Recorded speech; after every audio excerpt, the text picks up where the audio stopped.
Requiem for a Dream, released in late 2000 and directed by Darren Aronofsky. Requiem for a Dream stars Ellen Burstyn, Jared Leto, Marlon Wayans, and Jennifer Connelly, and it's a really good movie, actually. Focusing on the drug use of a variety of characters, and we see how this affects different people differently, and it's pretty good, actually. It does a pretty good job of communicating the struggles of being young and on drugs, but also how that can kind of happen to anyone. Ellen Burstyn is an older woman, and she's not a drug addict in the sense that she didn't, go do drugs at a party or whatever, weird conspiracy theory that people think is why people do drugs. She went to her doctor and got drugs for weight loss, and it was meth. And that's what they gave out at the time, and she became addicted to it because it was meth, and that's what happens. And she was pacing, and you see how this affects her psyche, and it's honestly, she's the best part of the movie. Not taking anything away from what I would call the main story of Jared Leto and Marlon Wayans selling drugs and also using drugs, trying to make money, and Jennifer Connelly's just being kind of like the drug addict girlfriend to Jared Leto, and who ends up selling herself into prostitution to afford her drug habit. I would call that more the main story, the main plot, but I think the Ellen Burstyn stuff is significantly more engaging. It's shot better, to be honest. You get a lot more of a psychedelic feel with a lot of her stuff, whereas the kids, you get a more grounded, I guess, approach, although the movie is not, although it has some directorial flair regardless. Focusing on the main story for a second, Jared Leto and Marlon Wayans are selling drugs, trying to make enough money to pay for their, to pay for life, normal drug dealing activities, and they're doing fairly well until the supply runs out, and there becomes an issue with procuring more drugs to sell. And with Jennifer Connelly's character being addicted to the drugs, she is very much in need of them and gets very agitated. This causes problems with her and Jared Leto's character, and eventually she sells herself to her therapist in prostitution for money to get more drugs. This is her first visible attempt, or first visible act of prostitution to do so.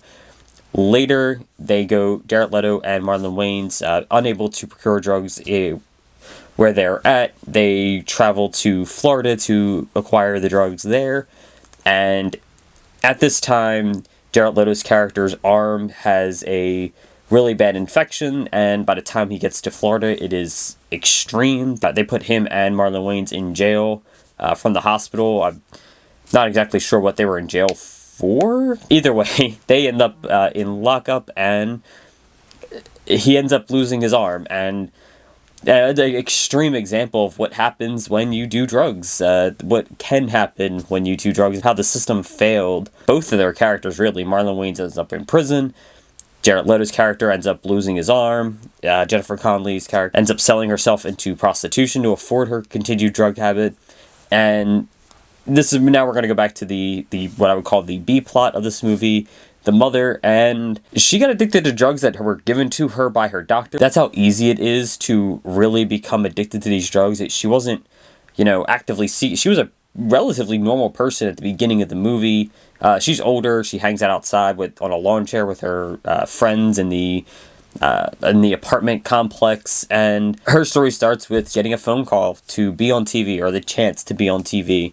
And she's always watching this one infomercial, and she's very excited to be on TV. She thinks she's going to have her story told. She thinks she's going to be able to talk about her past husband and her son, and it's a really exciting moment, especially for someone that old in the 2000s. She's probably older than, TV realistically is for the majority of people. She probably predates TV to an extent in, being like in everyone's home, and that's really cool, actually. Like, she's, older, and she's just excited, and you can see how excited she is. The whole friend group goes with her to drop the letter in the mailbox that's at the corner, and you can see that they just don't have a lot of excitement in their lives, and it's, kind of mundane, and this is the exciting thing. And she wants to lose weight to be on TV. She wants to look her best on TV, and she feels like she needs to lose weight, And she tries a diet and it doesn't really work. The no sugar diet, which just doesn't work because that's not how weight loss works. But she tries and it lasts about a day.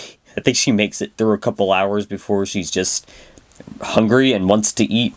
And it's kind of, this is a whole separate issue, and not really touched on in the movie, but obviously the body image issue here is a kind of a big thing, but they don't really get into that too much in this movie, which is fine. It's focusing on something else. But one of the friends recommends that something that I believe her daughter or her daughter-in-law did, which is go to the doctor and get a weight loss drug. And that's what she does, and here we see the failures of the medical system, just handing out prescriptions, which is how we have the opioid epidemic now, how we have a lot of the drug problems that we have now. It's because just poor care and the doctors being paid, essentially, to push for drugs, receiving a kickback on pushing drugs to people, prescribing this drug more than others.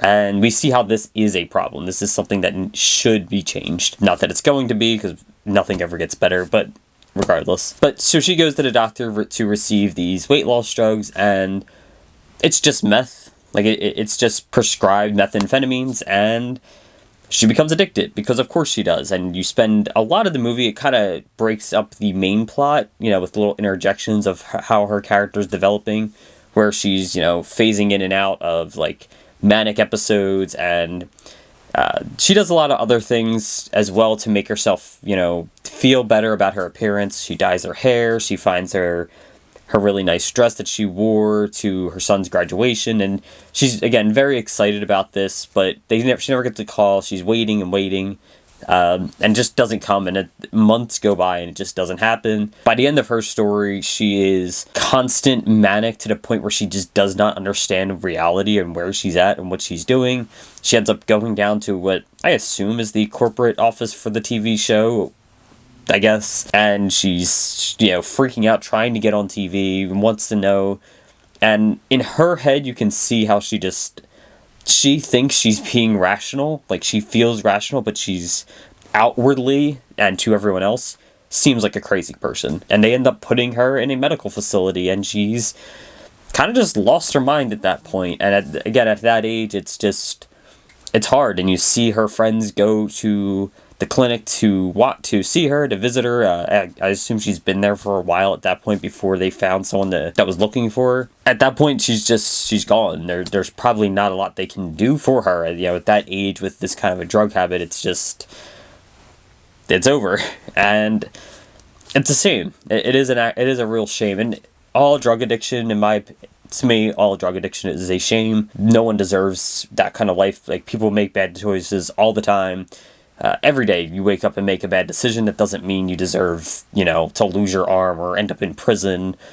You should be getting help that you need. You should be getting the help that you need. But this movie kind of shows you that that's just not the world we live in. It'd be nice if it was. It'd be nice if you did just get the help you need. Instead of them being sent to prison and then him losing his arm and her being, pushed into prostitution to afford a drug habit. It'd be nice if they could just get the help that they need. How this guy got into prison without getting medical attention first is insane. What the hell? He was clearly going to lose that arm, right? It was severely infected. Just overall, a really, really fantastic movie. This isn't really important to the plot, but I really want to mention the shot, literally, where he shoots up into the infected vein is absolutely disgusting, but is a great visual. Love that for the movie. But overall, I would say Requiem for a Dream is a really good movie, and if you haven't seen it, you should absolutely watch it. I have no intentions on rating any movie that I talk about on here, because I think ratings are kind of lame and defeat the purpose, but it's a good movie. It's a very, real look into life of being on drugs and how just anyone can become a drug addict. It isn't just you made a bad decision or you knew better going in. It's not always like that. Sometimes it just happens, and that doesn't mean we shouldn't help people. You see how bad their lives all turn out from this, and no one should have to live like that. We should be helping people. At least that's the message I take away from it, but also that might just be a little bit of personal bias being influenced in that I do think we should help everyone. So when I see this horrible ending for everyone involved, my takeaway is that I feel like it's an indictment of society and how we treat drug addicts and how we treat people with a medical condition that can be treated and should be treated. But give it a watch and you tell me what you think, or if you've seen the movie already, tell me what you think. Anyway, thanks for watching. Bye.